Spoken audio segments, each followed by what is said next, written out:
آج اس جمعۃ المبارک کے موقع پر آپ کے سامنے جو اللہ رب العزت کے محبوب بندے ہیں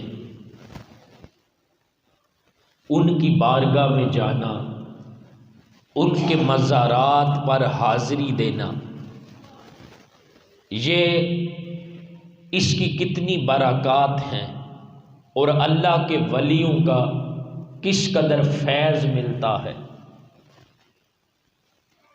آج اس دور کے اندر مختلف فتنے سر اٹھا رہے ہیں۔ یہ فتنوں کا دور ہے۔ لوگ اٹھتے ہیں تحریکوں کی شکل میں، تنظیموں کی شکل میں، اور عام مسلمانوں کے جو عقائد اور نظریات ہیں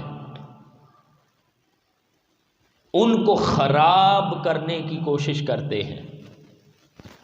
تو جو سادہ لوگ ہیں وہ ان کی باتوں میں آ کر بہک جاتے ہیں، اور پھر دوستان محترم اللہ کے پیارے محبوب علیہ السلام کا وہ فرمان یاد آتا ہے جس میں فرمایا تھا کہ لوگ صبح کے وقت تو مسلمان ہوں گے لیکن شام کے وقت وہ کافر ہو جائیں گے۔ لوگ شام کے وقت مسلمان ہوں گے لیکن صبح تک وہ کافر ہو جائیں گے۔ اس قدر بھی فتنوں کا دور ہوگا۔ تو دوستان محترم، جو اللہ رب العزت کے محبوب بندے ہیں، جو اللہ کے ولی اور دوست ہیں، آج کچھ لوگ یہ کہتے ہوئے نظر آتے ہیں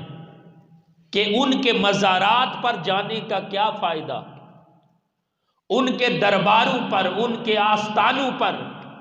حاضر ہونے کا کیا فائدہ۔ دوستان محترم، وہ جو اللہ کے بندے، اللہ کے دوست ہیں، اللہ کے محبوب بندے ہیں، ان کی بارگاہ میں جانا، جو جاتا ہے وہ خالی جھولی لے کے جاتا ہے، لیکن جب واپس آتا ہے تو اپنی خالی جھولی کو اللہ کی رحمت سے بھر کے واپس آتا ہے۔ اور پھر ان اللہ کے بندوں کا کس قدر فیض ملتا ہے کہ ان کا سینہ جو اللہ اور اس کے رسول صلی اللہ علیہ وسلم کی معرفت اور عشق سے منور ہوتا ہے، جو ان کی بارگاہ میں جاتا ہے، وہ فیض ان کو بھی ملتا ہے اور ان کے سینے کو بھی اللہ رب العزت توحید کا اور اللہ کے رسول صلی اللہ علیہ وسلم کی رسالت کا نور اور معرفت عطا کرتا ہے۔ جو آیت مبارکہ میں نے تلاوت کی اس میں اللہ رب العزت نے فرمایا وَمَن يُعَظِّمْ شَعَائِرَ اللَّهِ فَإِنَّهَا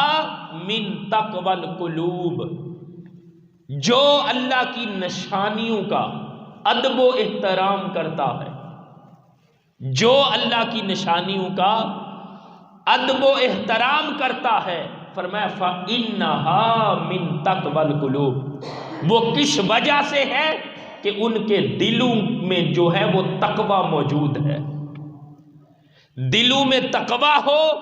تو بندہ اللہ رب العزت کی جو نشانیاں ہیں ان کا ادب و احترام کرتا ہے۔ اگر دل تقوی اور پرہیزگاری کے نور سے خالی ہو تو پھر بندہ ان اللہ رب العزت کی نشانیوں کا ادب و احترام نہیں کرتا، ان کے بارے میں طرح طرح کی باتیں کرتا ہے، لیکن دل تقوی کے نور سے روشن ہو تو بندے کو سمجھ آتی ہے کہ جو اللہ کی نشانیاں ہیں میں نے ان کا ادب و احترام ضرور کرنا ہے۔ تو دوستان محترم، وَمَن يُعَظِّمْ شَعَائِرَ اللَّهِ، امام ابن جریر طبری نے لکھا ہے کہ یہ جو شعائر کا لفظ ہے نا، یہ شعیرتن کی جمع ہے۔ شعیرتن بر وزن قبیلتن، شعیرہ کی جمع ہے شعائر، اور شعائر کا مطلب ہے نشانیاں. اور پھر کیسی نشانی؟ جس نشانی سے کسی چیز کی پہچان ہوتی ہو اس کو شعائر کہتے ہیں. جس چیز سے کسی چیز کی پہچان ہو اس کو شعائر کہتے ہیں. تو جو اللہ رب العزت کی نشانیاں ہیں جن کو قرآن نے شعائر اللہ کہا ہے، ان نشانیوں سے کیا ملتا ہے؟ ارے ان نشانیوں سے بندہ مومن کو اللہ رب العزت کی پہچان ملتی ہے. دیکھیں نا، نشانی وہ ہے جس سے کسی چیز کی پہچان ہوتی ہے. تو جو اللہ کی نشانیاں ہیں ان نشانیوں سے کیا ہوتا ہے؟ اللہ رب العزت کی پہچان نصیب ہوتی ہے. تو جو اللہ کے ولی اور دوست ہیں ان کے جو مزارات ہیں وہ بھی اللہ رب العزت کی نشانیاں ہیں. اس لیے کہ انہوں نے اپنی ساری زندگی اللہ اور اس کے رسول صلی اللہ علیہ وسلم کی معرفت میں اور عشق الہی میں گزاری ہوتی ہے. پھر ان اللہ کے ولیوں کی بارگاہ میں جانا وہ کتنا بندہ مومن کے لیے باعث خیر و برکت ہوتا. دیکھیں، جس چیز کی نسبت کسی اللہ کے ولی کے ساتھ ہو، کسی بھی اللہ کے نیک بندے کے ساتھ ہو، وہ بندہ اس کی اپنی ذات تو سراپا برکت ہوتی ہے، اس کی اپنی ذات تو سارتپا باعث برکت ہوتی ہے، لیکن جس چیز کی نسبت اللہ کے ولی کے ساتھ ہو جائے اس چیز کو بھی اللہ رب العزت باعث برکت بنا دیتا ہے. حضرت سلطان محمود غزنوی جب ہندوستان کے سومنات کا جو قلعہ ہے اس کو فتح کرنے لگا تو وہ پریشان ہے کہ میں کس طرح حملہ آور ہوں. سلطان محمود غزنوی وہ سومنات کا قلعہ جس میں ہندوؤں کا بہت بڑا گردوارہ ہے اور اس گردوارے میں انہوں نے بڑے بڑے بت رکھے ہوئے ہیں، ان بتوں کے سامنے وہ ماتھا ٹیکتے ہیں، ان بتوں کو وہ سجدے کرتے ہیں. اور سلطان محمود غزنوی کو یہ بات گوارا نہیں تھی. جب آپ نے اس سومنات کے قلعے پر حملہ آور ہونے کا منصوبہ بنایا تو وہ جو ہندوستان کے لوگ تھے انہوں نے اپنی جو فوجیں ہیں ان کے دستے تیار کیے اور وہ جو سومنات کا قلعہ تھا نا اس کو اپنے حصار میں لے لیا تاکہ کوئی بھی وہاں پر حملہ آور ہو کر جو ہمارا گردوارہ ہے اس کو کوئی نقصان نہ پہنچا سکے. انہوں نے بھی پوری تیاری کر لی. تو جب حضرت سلطان محمود غزنوی آپ کے جو پیر و مرشد ہیں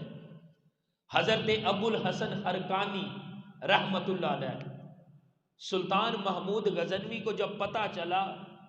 کہ انہوں نے پوری تیاری کر لی ہے اور سومنات کا قلعہ اس کو فتح کرنا میرے لیے بہت زیادہ ضروری ہے،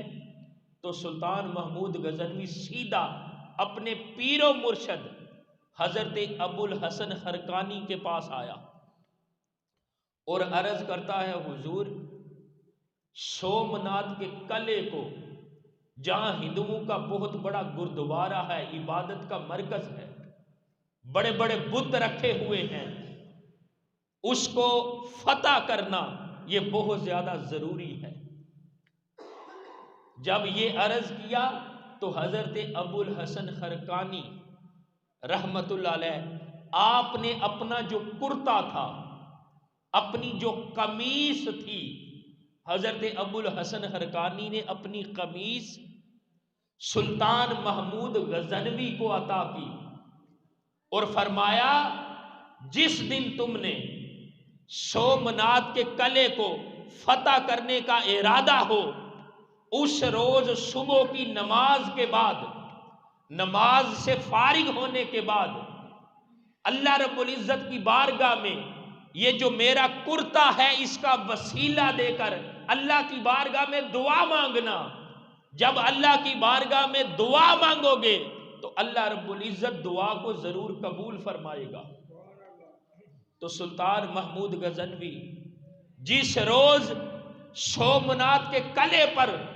حملہ آور ہونے لگا، صبح کی نماز کے بعد اس نے اللہ رب العزت کی بارگاہ میں دعا مانگی کہ یا اللہ اس کرتے کے وسیلے سے مجھے فتح عطا فرما۔ جب دعا مانگی، حملہ آور ہوئے، گمسان کی جنگ اور لڑائی کے بعد اللہ رب العزت نے سلطان محمود غزنوی کو فتح عطا کر دی۔ جب فتح ملی تو اس کے بعد اپنے پیر و مرشد حضرت ابو الحسن حرقانی رحمت اللہ علیہ کے پاس آئے اور عرض کرتے ہیں حضور اللہ رب العزت نے جب آپ کے کرتے کا وسیلہ دے کر میں نے دعا مانگی ہے تو اللہ نے مجھے فتح عطا کر دی ہے۔ آگے سنیے حضرت ابو الحسن حرقانی نے کیا فرمایا۔ آپ نے فرمایا سلطان محمود تو نے میرے کرتے کی قدر نہیں کی، اس لیے کہ جب آپ نے دعا مانگی تھی تو صرف فتح یابی کی دعا مانگی تھی، اللہ نے تجھے فتح عطا کر دی۔ اگر تم یہ دعا مانگتے کہ اے میرے رب ہندوستان کے لوگوں کو اسلام قبول کرنے کی توفیق عطا فرما، فرمایا اگر تو یہ دعا مانگتا میرے کرتے کے وسیلے سے تو اللہ رب العزت تیری دعا قبول کرتا اور ہندوستان کی سرزمین پر کوئی ایک بندہ بھی تجھے کافر نظر نہ آتا۔ تو نے میرے کرتے کی قدر نہیں کی، جو تو نے دعا مانگی ہے اللہ نے تجھے فتح عطا کی ہے اس کرتے کی برکت سے، اس میرے قمیض کے وسیلے سے اللہ نے تجھے فتح عطا فرمائی ہے۔ لیکن یہ تو دعا مانگتا نا کہ اے میرے رب ہندوستان کے لوگوں کو اسلام قبول کرنے کی توفیق عطا فرما، اگر تو یہ بھی مانگ لیتا تو میرے کرتے کی برکت سے اللہ رب العزت ہندوستان کے لوگوں کو اسلام قبول کرنے کی توفیق عطا کر دیتا۔ تو دوستان محترم، جو اللہ کا ولی ہو، جو اللہ کا دوست ہو، جو اللہ کا مقبول بندہ ہو، جو صاحب تقوی ہو، جس کا دل تقوی اور پرہیزگاری کے نور سے اللہ اور اس کے رسول صلی اللہ علیہ وسلم کے عشق اور معرفت سے منور اور بھرپور ہو، اس کی اپنی ذات تو باعث برکت ہوتی ہے، لیکن جس چیز کی نسبت اس اللہ کے دوست کے ساتھ ہو جاتی ہے اس چیز کو بھی اللہ رب العزت باعث خیر و برکت بنا دیتا ہے۔ اور پھر یہ جو اللہ کے ولیوں کے مزارات ہیں، اللہ کے دوستوں کے جو مزارات ہیں، ان پر حاضری دینا یہ بندے کے لیے بڑا باعث خیر و برکت ہے۔ پر یہاں پر بڑا ایمان افروز واقعہ، حضرت سید احمد رفاعی آپ مصر کے رہنے والے تھے، مصر کے رہنے والے تھے،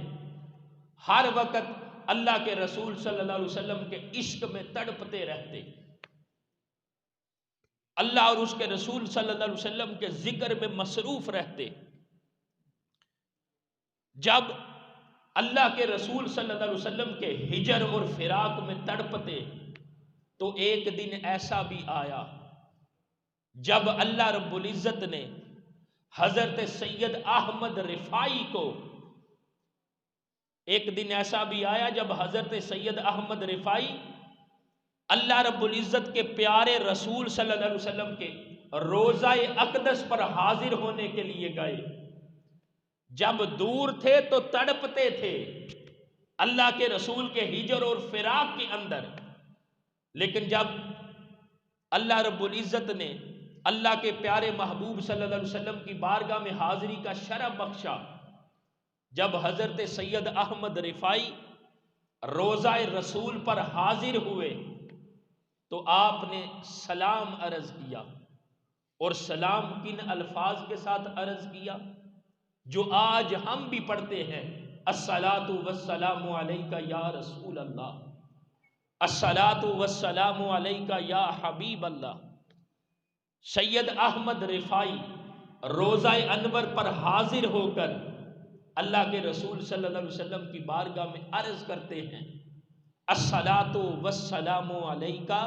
یا رسول اللہ، الصلاۃ والسلام علیک یا حبیب اللہ، الصلاۃ والسلام علیک علی جدی، اے میرے نانا جان آپ پر سلام ہو۔ جب سلام عرض کیا تو آگے سے روضہ رسول سے یہ باز آئی، یہ آواز آئی، وعلیک السلام یا والدی، اے میرے بیٹے تجھ پر بھی سلام ہو۔ تو جب سلام آیا تو وہاں پر جتنے بھی حاضرین تھے انہوں نے اس آواز کو سنا، اور حضرت سید احمد رفاعی آپ کے دل کی جو کیفیت ہے وہ بدلتی جا رہی ہے، اور اسی حال میں اللہ کے رسول صلی اللہ علیہ وسلم کی بارگاہ میں عرض کرتے ہیں، یا رسول اللہ علیہ وسلم، جب میں آپ کے روضہ پاک سے دور تھا، اپنے دیس میں تھا، تو آپ کے ہجر اور فراق میں تڑپتا تھا، آپ پر درود و سلام کے نذرانے پیش کرتا تھا، مگر دور تھا۔ اس وقت جب دور تھا تو میری روح جو میری نائب تھی وہ آپ کی بارگاہ میں آتی تھی اور آپ کے مزار پن اروار کو چومتی تھی، میری روح آتی تھی، یا رسول اللہ اب تو آپ کی بارگاہ میں حاضر ہوں، آپ کی بارگاہ میں ہجر اور فراق دور ہوا، آپ کی بارگاہ میں حاضری کا شرف ملا ہے،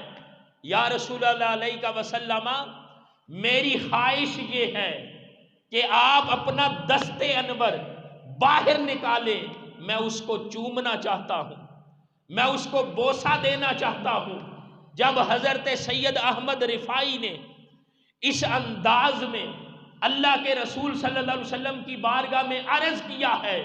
تو دیکھنے والوں نے دیکھا کہ اللہ کے محبوب علیہ السلام نے جو اپنا نورانی ہاتھ مبارک ہے، دست مبارک ہے، وہ اپنی قبر انور سے باہر نکالا ہے، اور حضرت سید احمد رفاعی رحمت اللہ علیہ نے اللہ کے محبوب علیہ السلام کے ہاتھ مبارک کو بوسہ دیا ہے۔ تو یہ کرم کن کے لیے ہے؟ یہ اتنا فیض مکین گنبد خضرا کا کن کے لیے ہے جو ہر وقت اللہ کے محبوب علیہ السلام کے عشق اور محبت میں تڑپتے رہتے ہیں، جن کی آنکھیں اٹھتی ہیں تو جلوہ مصطفیٰ کے لیے ترس ترس جاتی ہیں، جن کے دل دھڑکتے ہیں تو محمد محمد کے نغمے الاپتے ہوئے نظر آتے ہیں، جن کی زبانیں بولتی ہیں تو ذکر مصطفیٰ کرتی ہوئی نظر آتی ہے۔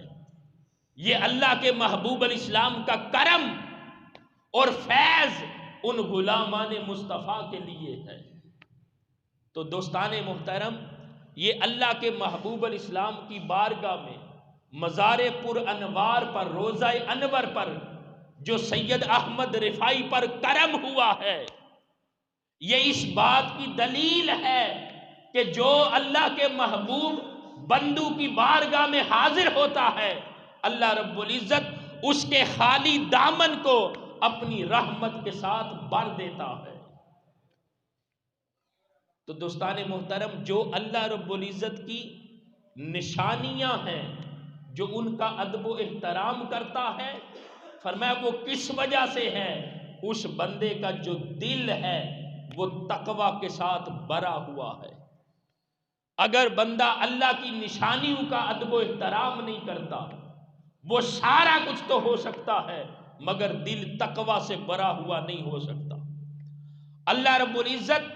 تقوی کا نور اس دل کو عطا کرتا ہے جو اللہ رب العزت کی جو نشانیاں ہیں ان کا جو ادب و احترام کرتا ہے۔ اور پھر دوستان محترم، جو اللہ کے ولی اور دوست ہیں ان کے مزارات، ان کی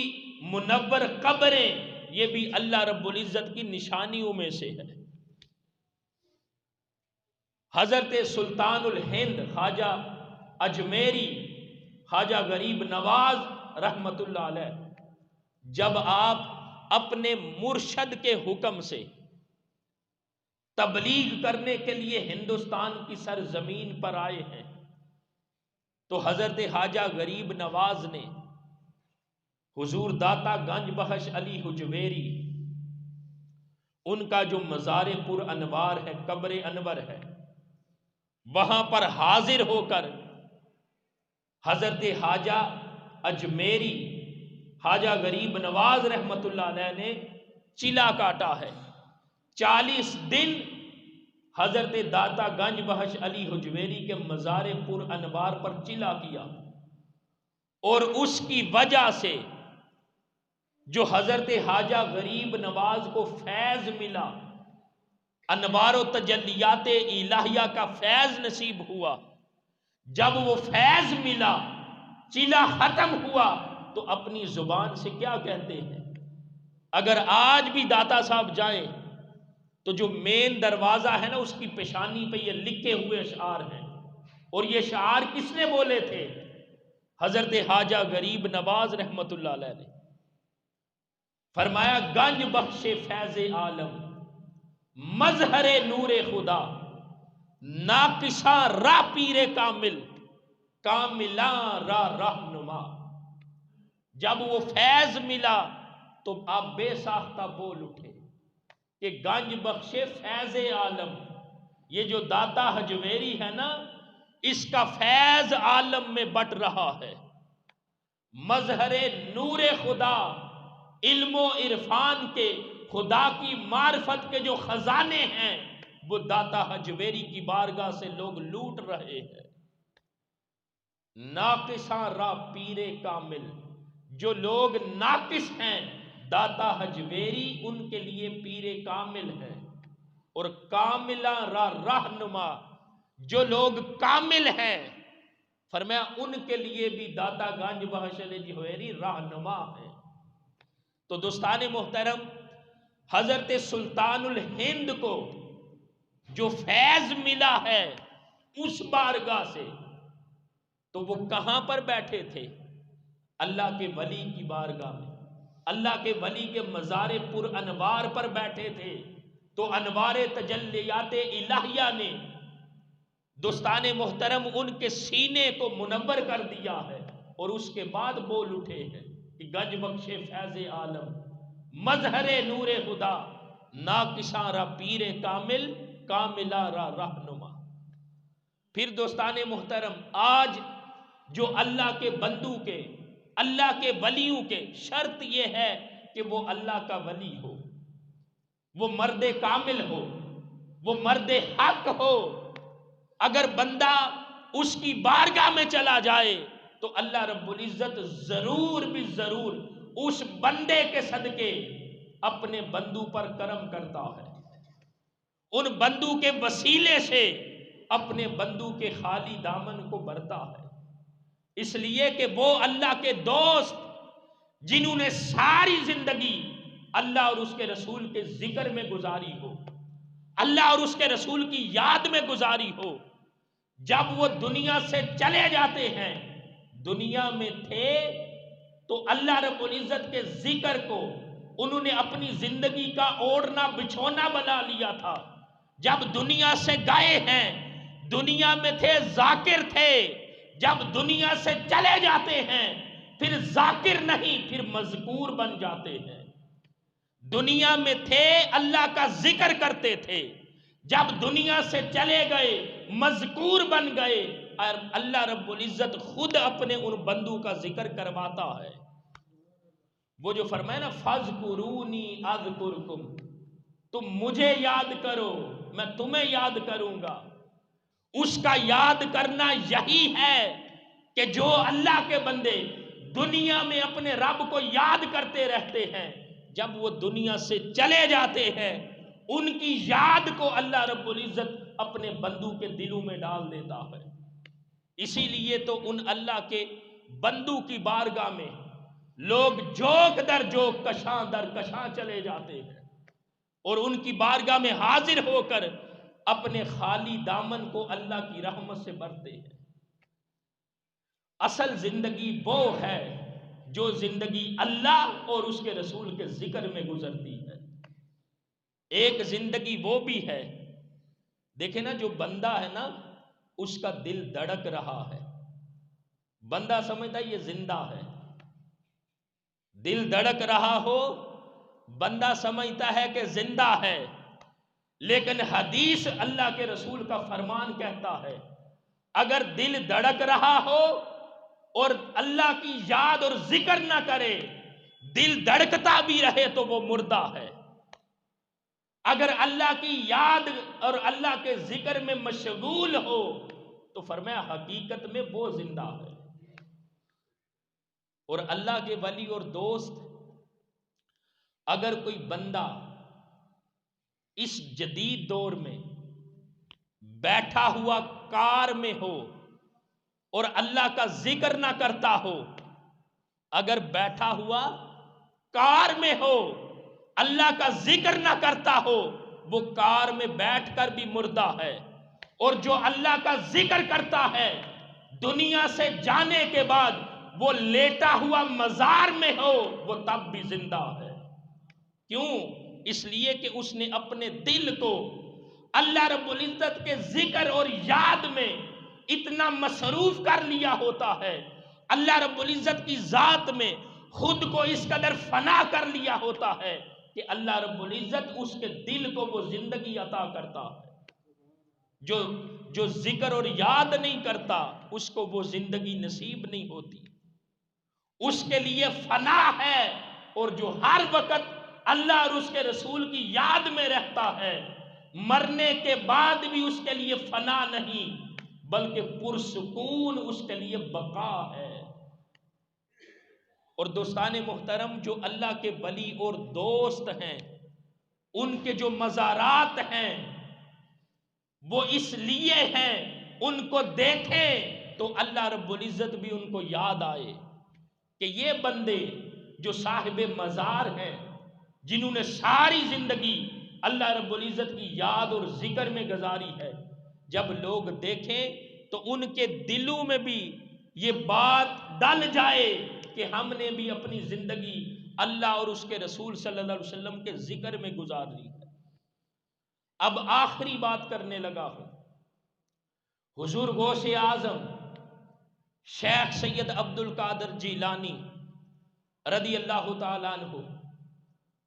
آپ فرماتے ہیں کہ جو میرا مرید ہے، ہمیں آج ان سے محبت ہے، کوئی بندہ اس وقت تک ولی نہیں بن سکتا جب تک ان کی بارگاہ سے منظوری نہیں ہوتی، جن کا قدم ہر ولی کی گردن پر ہے۔ حضور غوث اعظم فرماتے ہیں میرا مرید وہ ہے جو اللہ رب العزت کے حضور سجدہ ریز ہوتا ہے، میرا مرید وہ ہے جو نماز ادا کرتا ہے، اور جو نماز ادا نہیں کرتا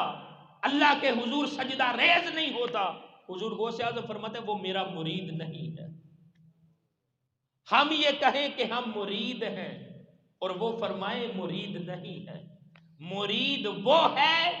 جو 5 وقت اللہ کے حضور سجدہ ریز ہوتا ہے، جو 5 وقت اپنی جبین نیاز کو اللہ کی بارگاہ میں جھکاتا ہے، اور پھر ان کے ساتھ جو محبت اور عقیدت ہے